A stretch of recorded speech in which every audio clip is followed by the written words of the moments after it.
Thank you again for anyone who wasn't in the first session for coming on this rainy day in London in this tent. But thank you so much for being here. I'm very excited about this session because I've always wanted to have the opportunity to actually discuss more about, in more in detail, the music that I play. I studied history at SOAS, and I remember growing up hearing stories about Guru Nanak and the Janam Sakhis, or the hagiographies of Guru Nanak, and it almost seemed like a mystical figure. And then once I studied it in a historical context, I had this kind of eureka moment when I was like, oh, these gurus actually existed and they walked the earth. And I think Navtej's book, The Book of Nanak, really gathers all this data from different sources and puts it together in a neat form where we can actually imagine Guru Nanak walking the earth and the travels that he went on. And he traveled extensively, so I wanted to open with the historical context and setting the scene. And if you could explain a little bit about what was happening at the time when you were... Well, thank you, Amrit. Great pleasure being here, and my compliments on your singing, which has really set the stage for this session, because you did sing at least one composition of Guru Nanak, and which sets the whole mood. I think you started off with a very valid point, that it took you to study history formally to realize that the gurus actually walked this earth. Mm-hmm. And in particular, this is a point I usually like to make, is about Guru Nanak. I mean, we think in our public sort of a popular sort of perception that he was there at some ancient time, and he was, we must remember, this is the 550th year of his birth. Things that happened in his time are very alive in our memory. Christopher Columbus discovered the New World in his lifetime. Magellan did the first circumnavigation of the earth in his lifetime. The Corpus Christi College at Oxford was founded at that time. If you go further into Europe, Martin Luther was launching the Reformation movement at about the same time. And within 50 years of his passing, Shakespeare started writing his plays. So we're not really talking of an ancient sage. We are talking of somebody who was very recently with us and whose message is still very fresh. So I think this is one thing. The second point, which you mentioned, the historical context, well, it was a pretty tough time in India at that time. The ruling dynasty was that of the Lodhis, and there was both political as well as religious persecution from the ruling classes. Second thing was that people had really lost their spiritual compass. The entire society was overridden with superstition, with blind belief, and there were holy men of all sorts walking around and misleading people and basically feeding on superstition. So that was the time, the late 15th century, and when Guru Nanak was born. And the other significant thing that happened in his lifetime was the invasion of Babur, who then founded the Mughal Empire in Hindustan. And if there is one thing, Guru Nanak's writings don't contain much either at all, anything about himself and his own life and his own travels, nor do they contain much about contemporary happenings, except the invasion of Babur. And that, if time permits, I do have a passage from the Babur Vani, which I could read out. So that was the historical context. In fact, if in his own words, he described the times, the spiritual aspect of the times. I've done this little translation of 4 or 5 lines where he says, "The dark times are like a knife. The kings are butchers. Goodness has taken wings and flown. In the dark night of falsehood, the moon of truth is nowhere to be seen. So this was the time when Guru Nanak was born. And so I was wondering if we could talk a little bit about the sources before we go into Guru Nanak Dev Ji as a traveller, poet, philosopher. So there's a whole introduction in your book where you outline the different Janam Sakhis and how you interwove them with the logic of the traveller, for example. Yeah, see, one of the reasons why I said, you know, but we have this popular perception that Guru Nanak was in the in the old hoary past, is for lack of information or precise historical detail about his own life. Because he never wrote about it himself, because he did not see that as his role. He saw his role as a divine messenger. And he says that, you know, as I get the word, I transmit it to you. So in that sense, he saw himself only as a messenger. And so he, you know, to talk about himself and his details would have been against his message. Secondly, what we do know is from a set of Janam Sakhis or hagiographies, anecdotal narratives, which came out of oral tradition. And they were written some few decades, 40, 50, 60, 70 years after his passing. Not too long after, but they are not so much historical narratives, but narratives about different experiences, stories which came down the generations. These have then been imbued with a certain amount of piety, faith, exaggeration, miracles, and sort of evolved. And you know, you would have heard it. A lot of Sikh children hear these stories at their grandmother's knee, certainly in my generation. And so these Janam Sakhis there are at least 4 different schools of these Janam Sakhis, and some are considered more authentic than the others. There are contradictions in them, so it is difficult to reconcile them. So what I did when I was trying to find a middle path for this book was to say that this is all we have. So rather than go for the actual things that they spoke about, I decided to test them against his message. And each of ones which I thought portrayed certain part of his message, I have just included those in the books. Some of them are very fantastic, which I left out, which says, for instance, that he traveled to the West when he went to Mecca, Medina, that he traveled on the back of a very large fish. Now, this is clearly, you know, this has been sort of brought in by the generations, etc. So those had to be left out. But I think there are enough which tell us that this was his message, and they are not that far away from his time on earth to be completely out of sync. Mm-hmm. So I think they have to be read with a certain balance. They have to be read with knowing that these were written by believers. So there is a certain amount of a blind faith that has come in by that time. The third source, which is very important, is by the poet of the Sikh gurus, who saw several gurus, Bhai Gurdas. He was the nephew of the third Guru, Guru Amar Das, and he actually sat by Guru Arjan when he first put together the Granth. And he was the scribe, he was the poet, and he has written in his vars references to Guru Nanak's travels.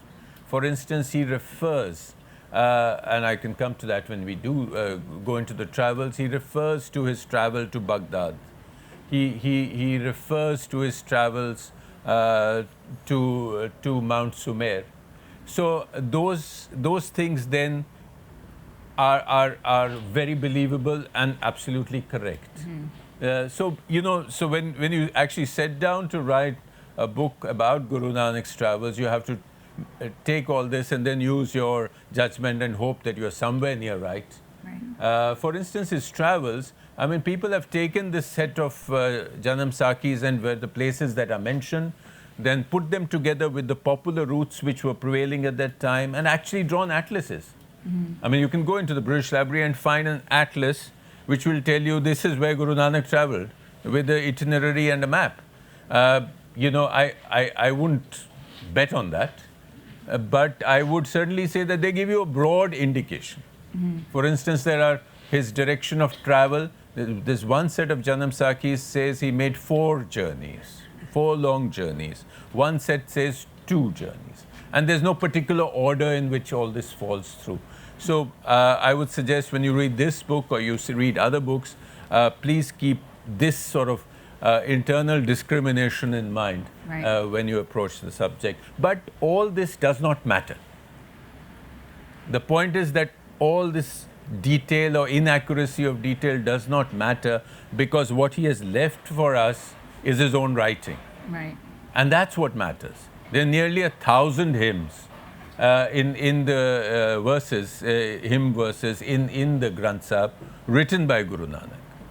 And that is evidence enough of his message, of the relevance of his message, of the utter simplicity of his message, and the applicability of his message across all human beings. Yeah, and I think it's really relevant what you say, because as a musician and as a historian as well, I'm constantly trying to strike the balance between what is historically accurate and what can I rationalize and what can I scientifically confirm. But also knowing as a musician and as a singer that there are some things that can't be rationalized, and we intellectualize a lot of things that aren't supposed to be intellectualized. That leads me on to talking about the travels, because granted you've traveled extensively, and I really found it interesting when you talked about the logic of the traveler of the time as well. Would you be able to guide us briefly about? Yeah, I keep referring to my notes when we go to the travels, because it's believed that, you see, after Guru Nanak got the enlightenment, and I'm sure many in the audience know how he got the enlightenment. He had gone away to live with his sister in Sultanpur, and he had this a rigorous discipline of getting up very early morning, meditating, and then bathing in the river Bind, which flows there. And one day he went in to bathe in the river and did not come out. And for 3 days and 3 nights, he had vanished. And people found his clothes on the river bank, and people thought that, okay, he's lost. He's gone into the river. And then he appears after 3 days, and he's totally silent. And then when he's pushed to speak, he just says one line, and he says, "There is no Hindu and there is no Musliman." And that is his enlightenment. Of course, that is the belief is that it's that time when he actually communes with the Creator and comes back with this understanding of the equality of man. And thereafter, he decides that he needs to walk away, spread the word through his travels, to dispel ignorance, to debate with with religious leaders of different faiths, and to see where commonalities are and where differences are and how they can be reconciled.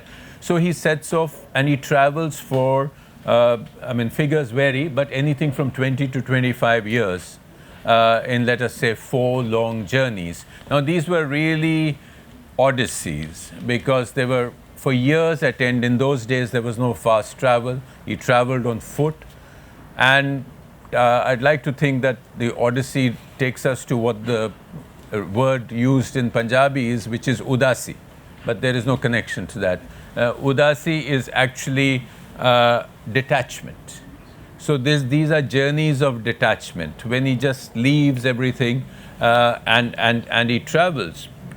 And during these 4 journeys, he travels east, all the way to Assam. He travels south, all the way to modern-day Sri Lanka. He travels north into Tibet, Ladakh, up into the snowy heights, and up till Mount Sumer, which is the believed to be Mount Kailash, the home of Shiv and Parvati. And then he travels west all the way to Mecca, Medina, and Baghdad on the way. There are accounts of belief that some accounts put his western border even further. They say he went to Turkey, Palestine, he went to Syria, but I don't know. I've not seen anything very authentic about that. Just to mention that in Turkey at one stage, people had started writing about inscription on top of a gate next to the Bosphorus, which looks like there's Nanak written there, but it's actually Khanak, which I presume means a small Khan. But that's been discounted. There is an Indian hospice in Jerusalem, and I've written about that, where Baba Farid meditated. So it's a fair guess to say that since Guru Nanak knew about Baba Farid, and Farid's verses are included in the Granth Sahib, that if he did ever go to Jerusalem, that's probably where he went. A lot of holy men from different faiths used to go to Jerusalem in those centuries. And so this was the travel. He traveled with Mardana, who played the rabab, and that's just something which you should talk about. And Mardana was his rababi who used to accompany him whenever the word came to him, and he would sing. You know what I find interesting is that in all the Janam Sakhis, the inciting incident in all of them is that Mardana is always hungry or thirsty. Yeah. Like, did Guru Nanak not eat? So I just find it interesting there's that pattern that he's just always hungry. Yeah. Well, it is true. That sort of gives many stories their real punch, and you remember that. Of course, there's also accounts, and don't ask me from where these have come, but I found these in old history books and in old paintings and drawings of how Guru Nanak dressed when he travelled. I think this is just a thing of him leaving the house and leaving his family and going off on his spiritual journey. And these are different scenes from different stories. I won't go into this, but I'll just keep, let's say this one, for instance, is a very interesting Janam Sakhi, just to show how he was transmitting his message. He traveled to the spiritual center of Hardwar, where people go to bathe in the holy Ganga river. And he found the pilgrims standing in the water and throwing water towards the rising sun, as they do in the mornings. So he went into the water and started throwing water in the other direction, towards the west. And then the pilgrims turned around and said, well, what sort of a man are you? I mean, you don't know what we are doing, and why are you doing this? He says, why are you throwing this water? They say, we are throwing it so that the souls of our ancestors get water. So he says, well, then I'm throwing it to my fields in the west, because there's nobody there to give water to them. So they say, you must be mad. He said, well, if your ancestors can get this water, surely my fields can. So this is that little legend of Guru Nanak in Hardwar. And he used to dress, it is said, like a Muslim dervish. He wore a brown choga, a robe sort of thing, but it was in the rust saffron color of the Hindu sadhus. And he wore a white cloth belt like a fakir. When he traveled to Mecca, Medina, he dressed like a Haji. He wore a blue robe. He used to often wear sandals. Each sandal was of a different color. And it is said he sometimes wore a necklace of bones, human bones, to show the utter mortality of all human beings and human aspirations. What kind of sources are those kind Well, I told you don't ask me, but you asked me. Well, I am not the kind of person who can go into the deep down scholarly resources, but this is mentioned in famous histories like Hariram Gupta and others. And if you see the old paintings, for instance, the kind which William Dalrymple talks about and collects, I'm sure that there are old pictures of Guru Nanak which show him in these dresses, and there are old paintings and which certainly show him in the fakir's dresses.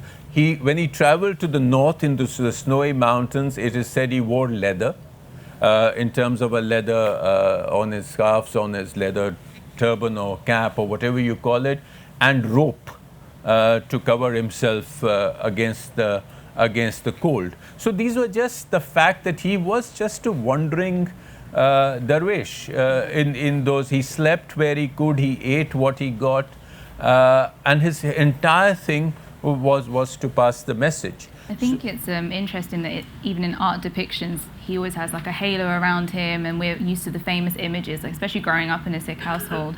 But when you actually look at his travels and you humanize him a little bit, there's this famous poem on YouTube, I've forgotten the name of the poet now, but he basically describes what Guru Nanak's hands and his feet must have looked like from traveling so much, and we kind of almost have him with like blush on in the paintings, but really when you think about how much he traveled, he must have been a worn-torn guy, you know. But you know, he has, for instance, many of the gurdwaras which mark his travels, like the one in Kathmandu, which I've seen personally, and there are several others, have marks of his feet in terms of his and impressions of his wooden sandals.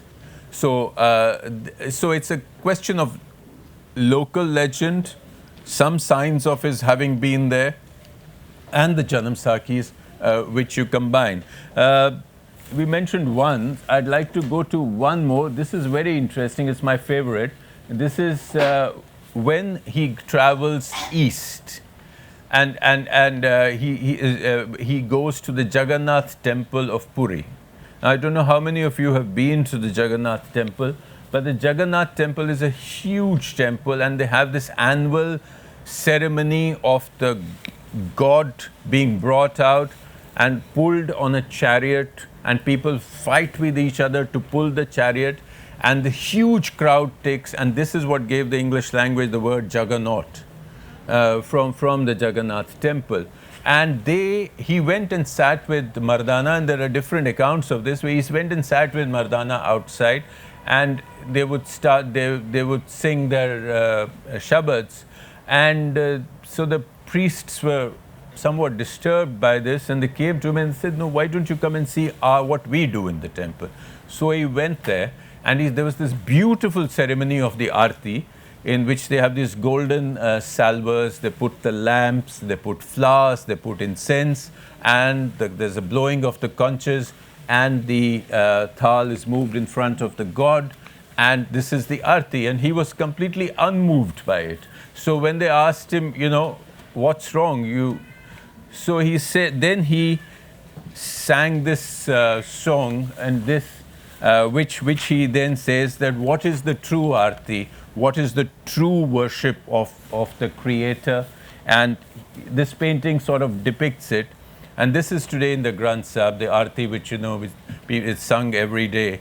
It says, "The sky, the salver, the sun and moon, the lamps, the stars studding the heavens are the pearls. The fragrance of sandal is the incense, fanned by the winds, all for thee. The great forests are the flowers. What a beautiful Aarti is being performed for you, O destroyer of fear." So he says the Aarti is going on of creation. There are forests, there are flowers, the sun, moon, the winds are performing the Aarti, and that is the true worship.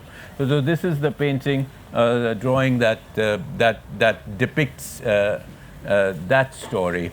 So this is again something which he, when he went east.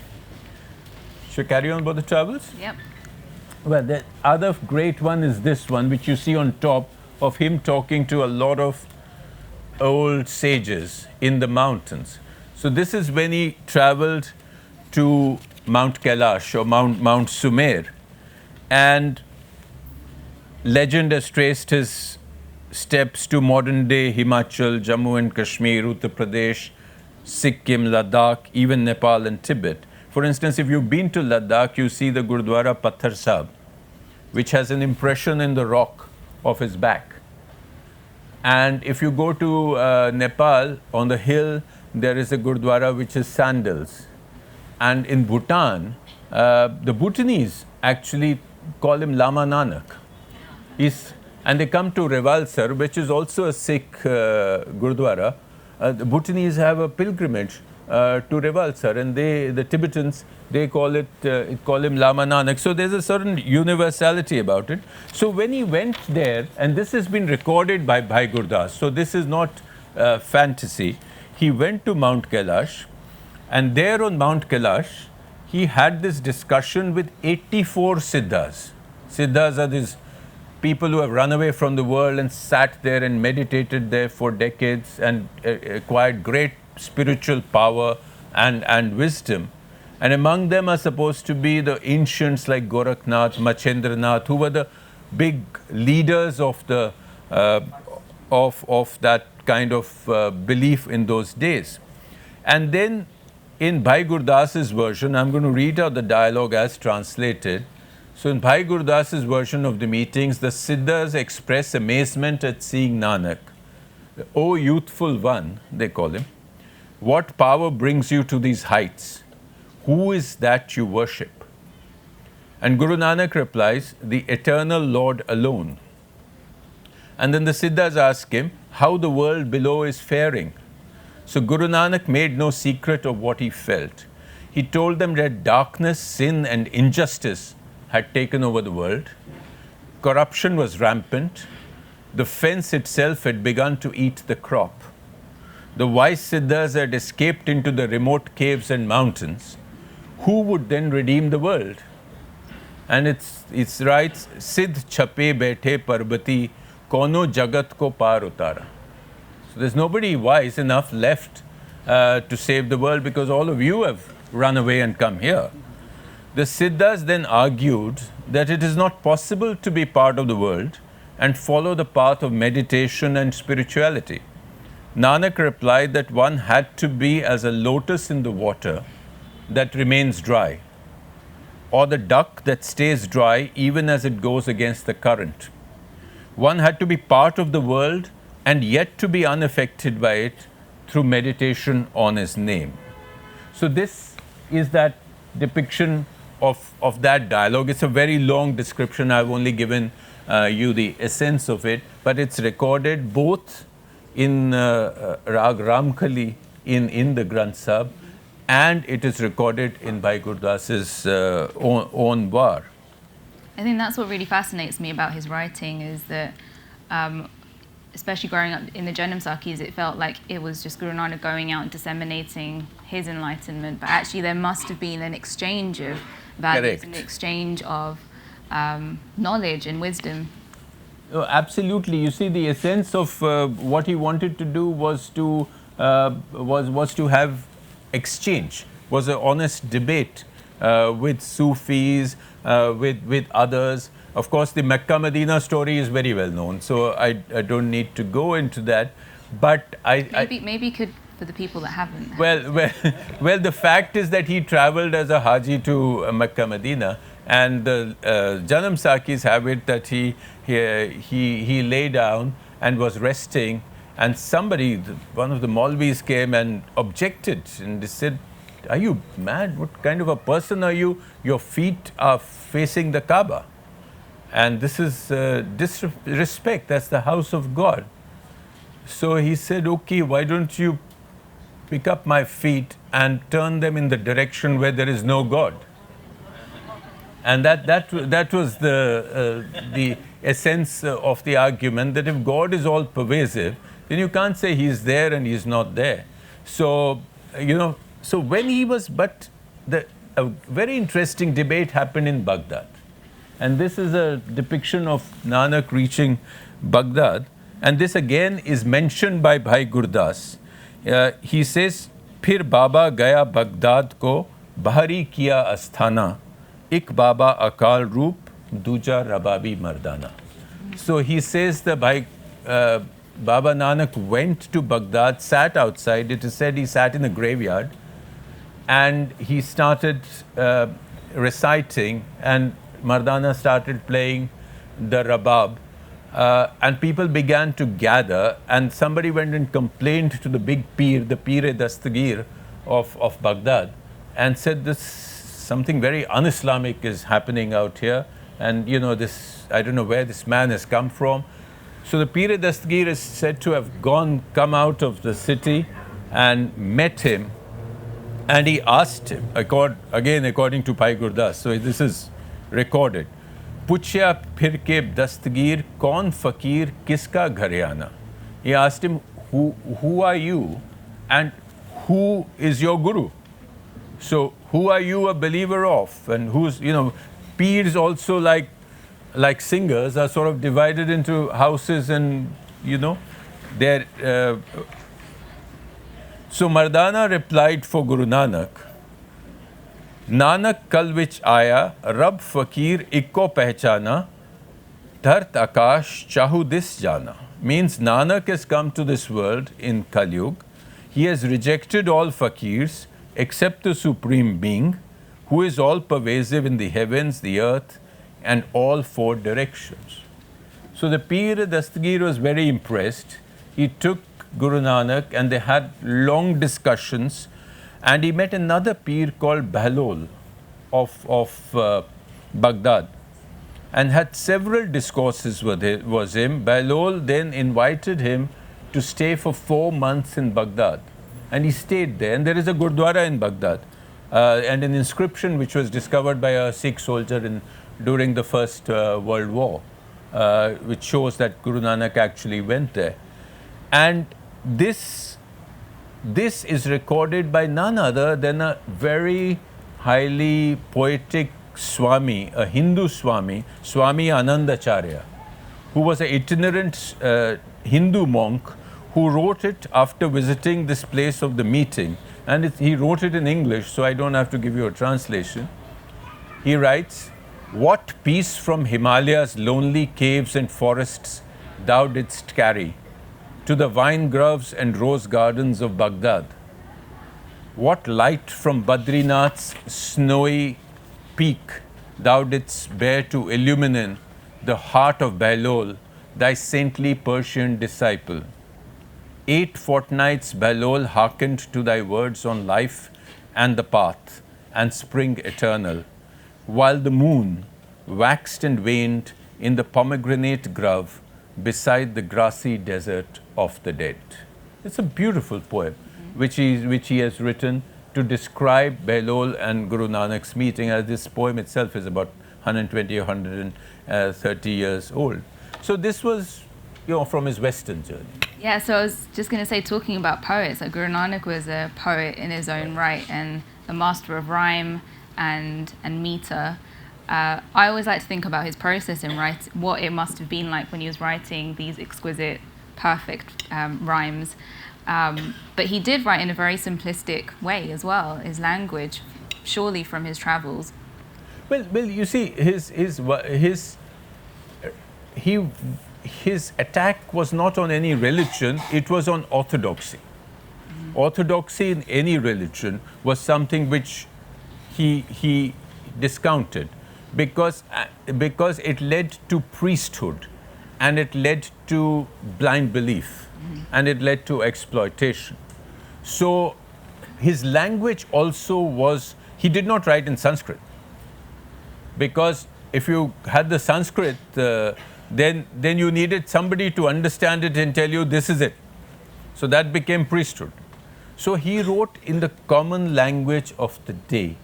He wrote in Gurmukhi, he wrote in Sadhukari, he wrote in... So there are words which are from Persian, from Arabic, which were prevalent in the Punjab of those days. So the entire thing was that this religion is something which is of this world. So, you know, if we bring in his teachings, there's a tremendous element of affirmation that this is God's creation. This is beyond human possibilities to create or even to understand. Yeah. So let us just take it as real. Yeah. So the affirmation of the world that everything is here and now. It's not by running away. There's this story that really amazingly explains religion, and I'd like to share it. Apparently, it was a story that begins with God and the devil walking along the street, and God saw something amazing and glowing on the floor in a spherical kind of form, and he picks it up, and the devil said, "What is that?" And God said, "This is the truth." And the devil said, "Hang on a second, let me take that, let me organize that for you." So for me, it's just a really great way of thinking about religion and what it's done even to Guru Nanak Devji's message. Yeah, it's so such a universal message. But what I wanted to develop on what you were talking about was the context of the time that Guru Nanak Devji was writing in. So there was this poetic movement going across South Asia called the Bhakti movement. And what was fascinating to me when I started learning this, and what helped me humanize Guru Nanak's stories and his music and his writing, was that there were many women involved in this writing this poetry, and it was almost this iconoclastic poetry where women were kind of denouncing marriage and rituals. It's almost like a very early, I don't know, I haven't studied a feminism before the 14th century kind of movement of Bhakti poetry, but and they graphically and quite explicitly describe why they're denouncing marriage, why they're denouncing being bound to societal expectations. And Mirabai is probably one of the most well-known ones. And Bhagat Kabir and Namdev and Guru Nanak also fall into that form of writing poetry where you're almost writing from a woman's perspective as well. There are so many pieces of scripture in the Sri Guru Granth Sahib and the Sikh scripture that is written from a woman's perspective. But that is again from the Bhakti as well as the Sufis of the worshipper being in the form of a woman waiting for her beloved being God. So again, I think the Shabad that you sang this morning is also from a feminine point of view. So that certainly is there, but the essence is that this should be something which was understood by the farmer, by the ordinary uneducated man, and without the intervention of the priest. Mm-hmm. So I think this is what ultimately led to the democratization of religion, so to speak, and it also brought in everything into the home. So if you wanted the Dharamsal, for instance, which was the precursor of the Gurdwara, which was just a place of worship, it is said that Ghar Ghar Andar Dharamsal, means every house has become a Dharamsala, because religion has been returned to the people away from the priests. Right. So I think even the writing was with that objective. Right. Do you want me to read the Babar Wani? Yeah, sure. Okay, so the Babar Wani is written when Guru Nanak is a witness to Babar's invasion and savagery.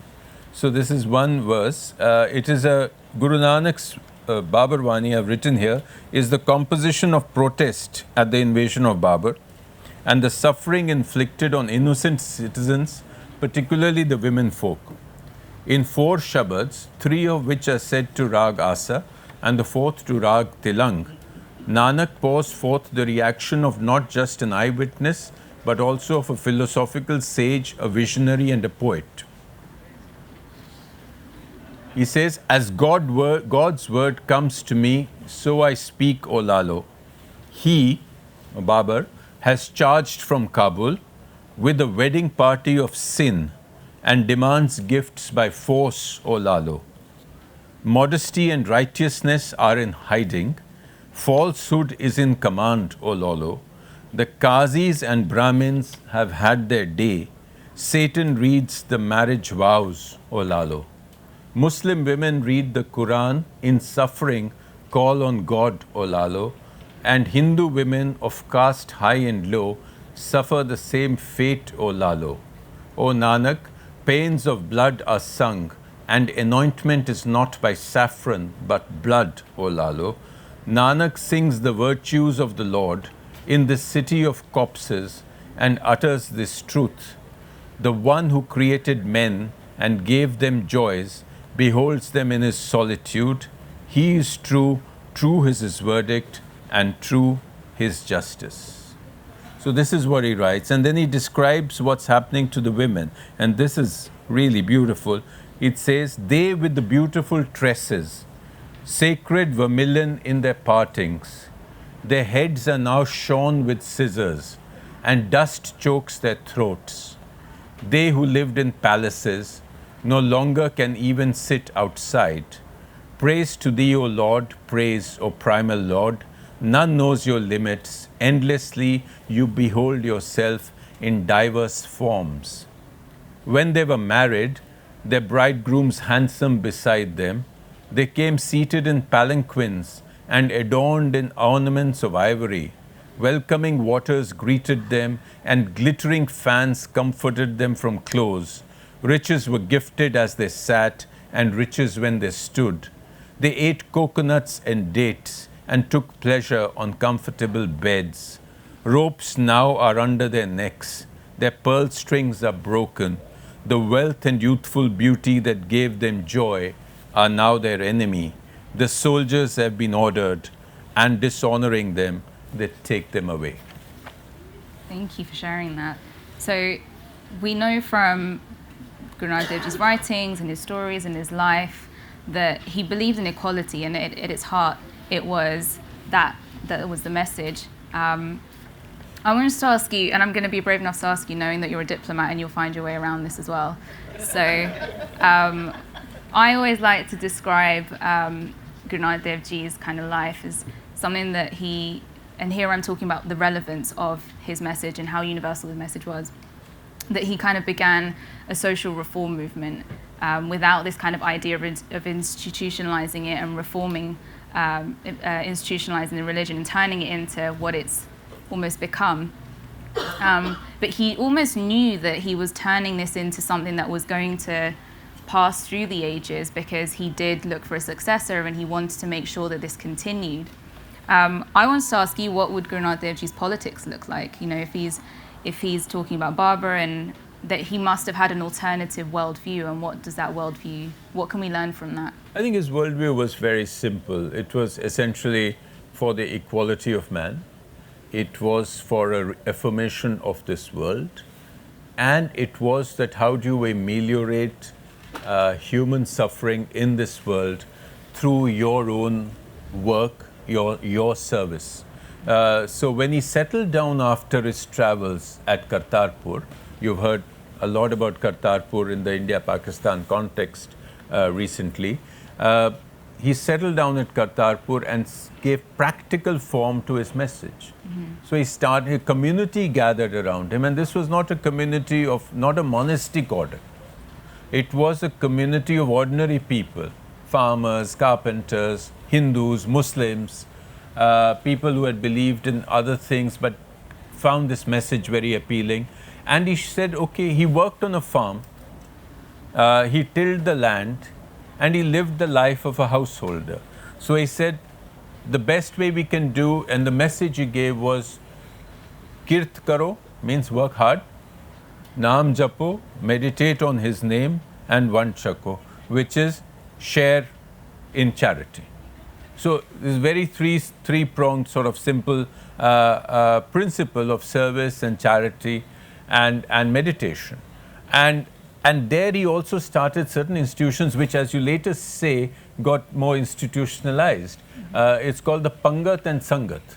So Sangat is basically sitting together in a community and listening to the name of God, whether they're singing it or they are talking about it or meditating it. So it had a social purpose also. In a caste-ridden society of the 16th century, this was impossible that everybody, rich, poor, Brahmin and others, sitting together on the same thing in the meditation of the same creator. So it had a communal, a social message, and it started this community of believers. And the other was the Pangat, which is the line. So, you know, when you have the langar in the Indian Gurdwaras, everybody goes and sits on the ground in the line and eats the same food. So this is where that tradition started, that if you can eat together I mean, today it might seem very straightforward, perhaps not even today, that we can all eat together the same things, and I will not eat and you will not eat this and I will not eat this. But it was the same food is being served and everybody is eating it, irrespective of social status or caste or power that you may have in the earthly world. So that again was a democratization, and which later, by the time of the 10th Guru, became institutionalized, and you see it in practice today in the world. But that is where the foundations of this brotherhood of man, if you can call it that, is what was being created, essentially the brotherhood of man. So that was his worldview. Yeah. I really like talking about the music aspect before we conclude as well. I love the fact that not only did Guru Nanak Dev Ji write poetry and the Gurus afterwards, but they did put it to a musical format. And I wanted to also talk to you about this, and not just me talk. How many rags are there in the Granth Sahib? Actually, it's debated, so I'm not going to go into that debate because it depends on how you count it and what rags count. And but for me, it's not about how many rags there are in the Guru Granth Sahib. It's the fact that there are rags in the Guru Granth Sahib, and that the music, the poetry is set to music. And I think it's really special that as a musician, I can take that out of the context of the protocol of the Gurudwara and the sacred spaces that we have created, and put it into the other things that we do in life as well. And I think that's what I like to talk to the youth about. I do loads of youth work, and it's how universal the message is, that we can take Guru Nanak's message of just being able to sing. It doesn't matter, like, throughout time we've commodified music and musicians, and we've kind of put them on the stage, and we now pay to listen to them. I mean, you should pay musicians if you're hiring musicians. We should be respecting artists. But what I mean by that is that it's almost taken away agency from audiences. Audiences become more and more passive when we kind of let musicians do the singing and the playing the music. But Guru Nanak essentially, and the Gurus afterwards, what they were essentially advocating was that everyone can sing. We can all sit together and sing and meditate and share the same message as well. Another thing I think is really powerful from just reading what you've written as well is the kind of simple lessons that we can take away. And Guru Nanak traveled, and I've met many people, not just youth, but people that have never even traveled outside of London. And I almost imagine a world where Guru Nanak Dev decided to be enlightened and just kind of stayed put, and where he, and just didn't travel or exchange and learn. But there's so much we can learn from just his life and how he moved, is that we must travel, we must exchange ideas, we must have discussions, we must have debates, especially in such a divided world now that we're kind of stuck to our belief systems, and we don't want to look the other way. I think there's a lot to learn from just the life he led, about going out there, exposing your ideas, and listening as well. I'm sure he listened to ideas and created art from it, essentially. We see Guru Nanak in the context of religion, but he was an artist and a poet and a singer and a musician. I think it's amazing when I humanize him in my own kind of head, that what it must have taken for him to go, okay, I'm enlightened. I mean, I probably didn't say that about himself, but and went out and traveled and decided to take a musician along with him, decided to disseminate his message through the universal form of music. So I think it's a really inspiring life to take a lot away from, and we should be looking to these figures more and more, as well as historical figures. But I think people are really scared of the kind of religious label and, how extremist it is, and all the labels attached to that. But that's kind of what I gathered from just reading what you've written. Well, thank you. Would you want to open it? Yeah. Questions? Sorry? Okay. I'd like to have you tell us a little bit about his journey to the Sindh and his talk with the Sufis of Sindh. Could you give us a little bit about that? Well, there are several stories when he traveled through northwest present-day Pakistan and Sindh, and of course it is said that he probably went to Mecca, Medina by taking a boat from Karachi. So he probably went there. There's one story which is that I think it was Multan that he goes to, not quite Sindh, but Multan, where he goes, and there are so many holy men in Multan that he is told that there is no place for you in the city. So, we have enough holy men. And that's when he asks for a cup of milk, and he takes the cup of milk, and then he puts a rose petal on it. And he says, no, nothing will spill if you add a rose petal to a full cup. So that is the one story that I recall from that. But in a broader sense, I think there was a tremendous interaction with the Sufis. With the Sufis, there was a tremendous interaction. Essentially, both the Sufis and the Bhaktis movement had already started the process of de-orthodoxing religion, both Islam and Hinduism in that sense. And they had made religion a more personal affair, that it was between the believer and God, and it was a source of intense personal joy and personal meditation, and this was already happening when he was born. So the Chishtis, if you like, were already in India in the 1100s. The Bhakti movement had already started, particularly in Punjab and Sindh. There was there's Kabir and Sena and Dhanna and all manner of Sufi. And these Bhagats had both the Bhakti and the Sufi has included in the Granth Sahib. I think, if I'm not wrong, there are 118 verses of Baba Farid in the Granth Sahib. There are a large number of verses of Kabir, of Namdev, and so because essentially when they started putting together the book, they are said to have sent out messengers to different parts of the country and said, you collect the writings of holy men and let us see which ones are transmitting the same message. And they were included. So Guru Arjan actually undertook this exercise. And so that's why you have in the Ad Granth so much representation from the Sufis and the Bhaktis.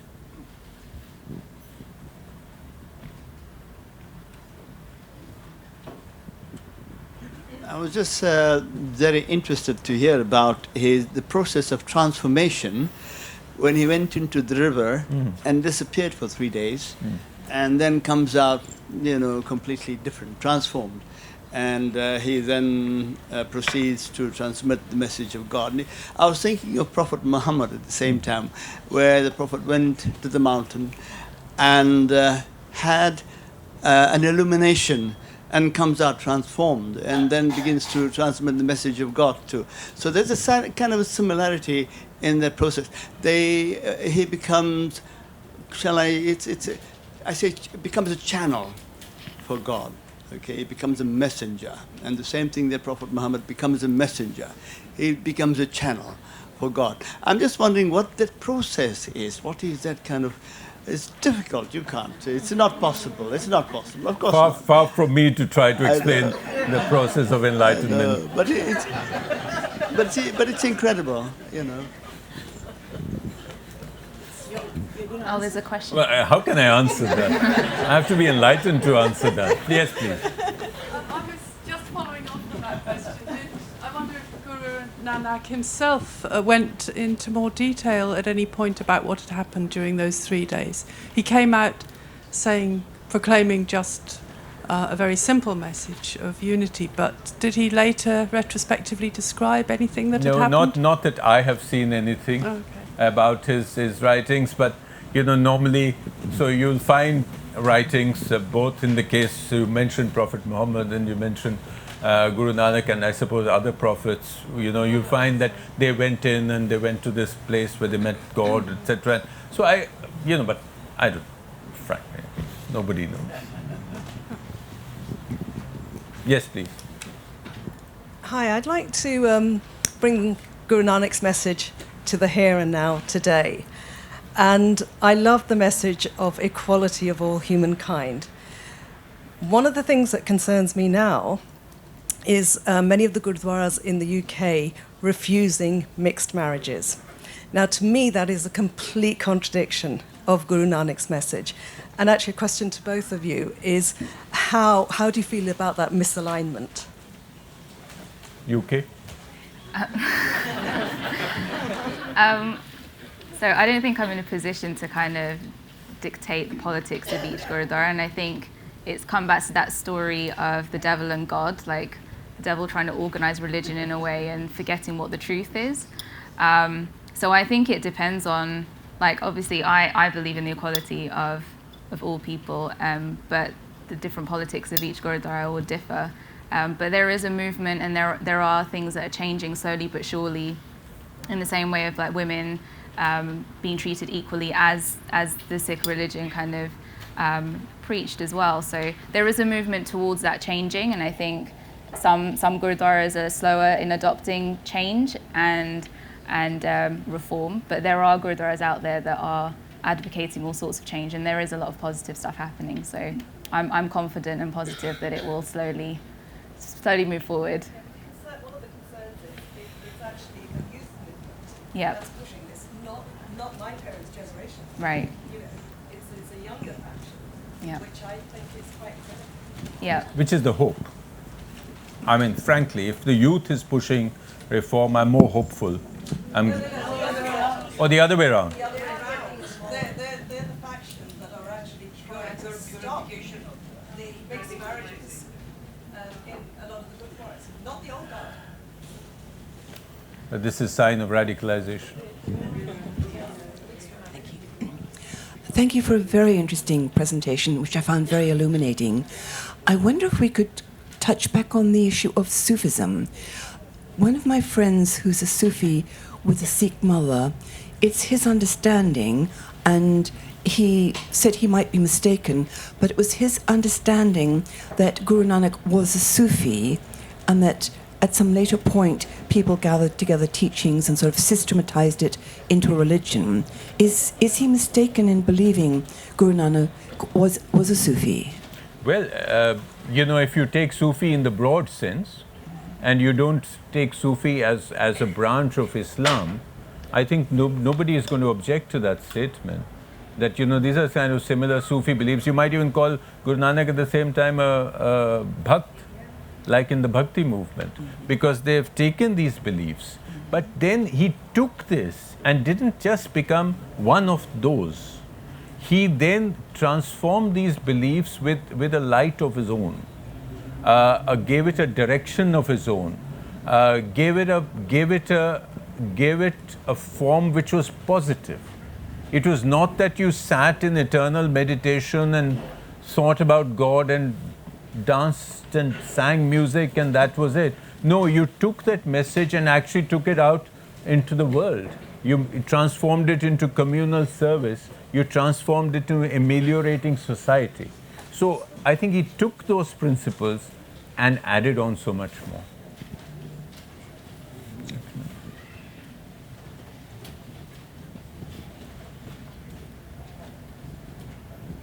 Thanks for the wonderful presentation. Quickly, I want to go back to the Sindh connection and the Sufi connection. In late 1950s, I don't now recollect the name of the author, but there was an attempt to connect Guru Nanak with Shia Nizari Ismaili preaching. I don't know whether you have come across any source that talks about it, or in his own writing, because Multan was the Ismaili principality in those days, and there were a lot of Ismaili da'is, Sufis, preachers active in Multan. The stories that we have heard about Guru Nanak, quite a few of them are hagiographical in nature and can be seen, are attributed to many other Sufi sheikhs, gurus.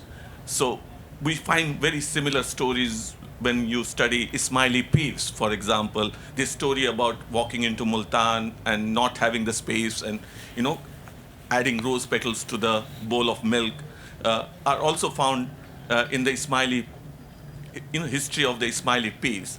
Any connection that you came across, any possibility of some confusion about the identity?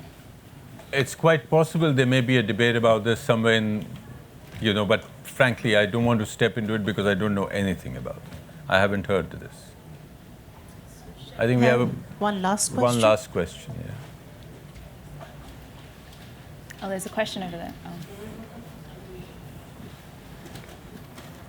I just wanted to ask about the musical influence from Guru Nanak. So I've not read or seen anything where Guru Nanak Ji went to, because the other gurus, they had like lessons in terms of martial arts maybe, or physical activities or music, something. But with the Guru's childhood, I never heard or read anything about his musical influence. So where do you think that came from? How did that come about, do you think?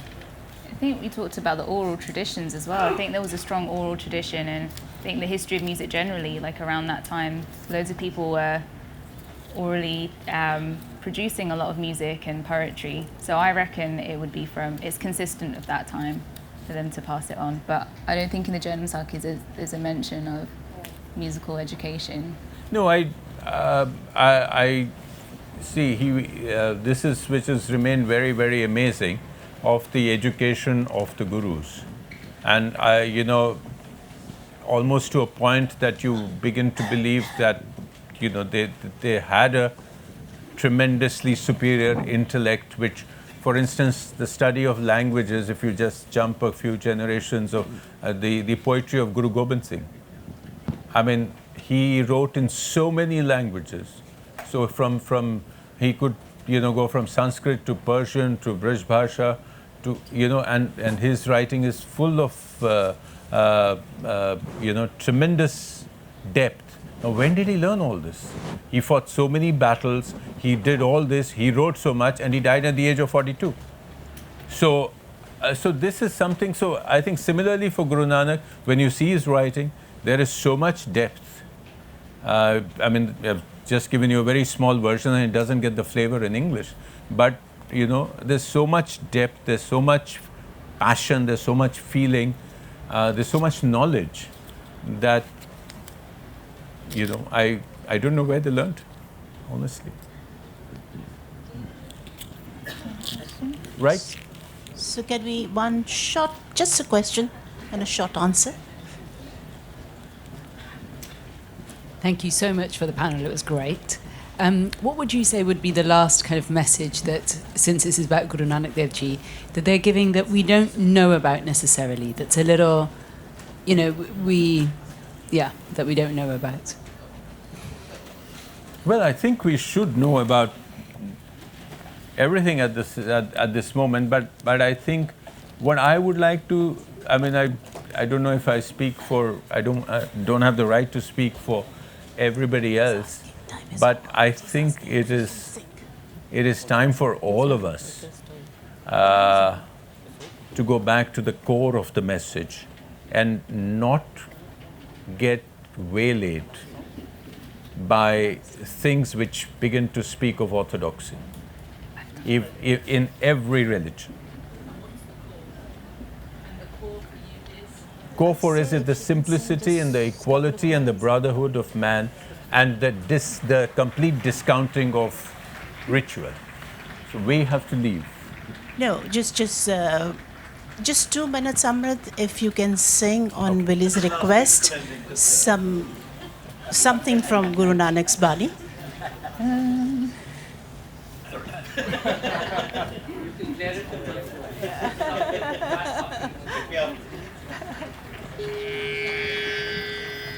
don't know what to sing.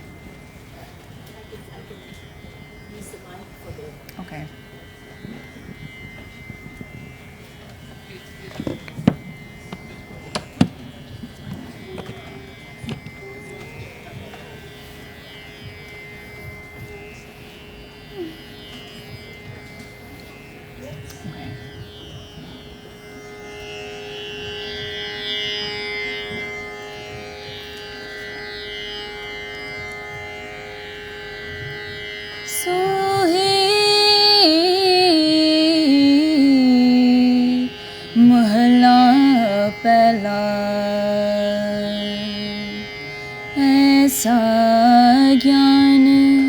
जपो मन मेरे, हो चाकर साचे केरे, हो चाकर साचे केरे, ऐसा ज्ञान जपो मन मेरे। हम नहीं चंगे बुरा नहीं कोई, प्रणवत नानक तारे सोए, ऐसा ज्ञान जपो मन मेरे, ऐसा ज्ञान जपो मन मेरे, हो चाकर साचे केरे, ऐसा ज्ञान जपो मन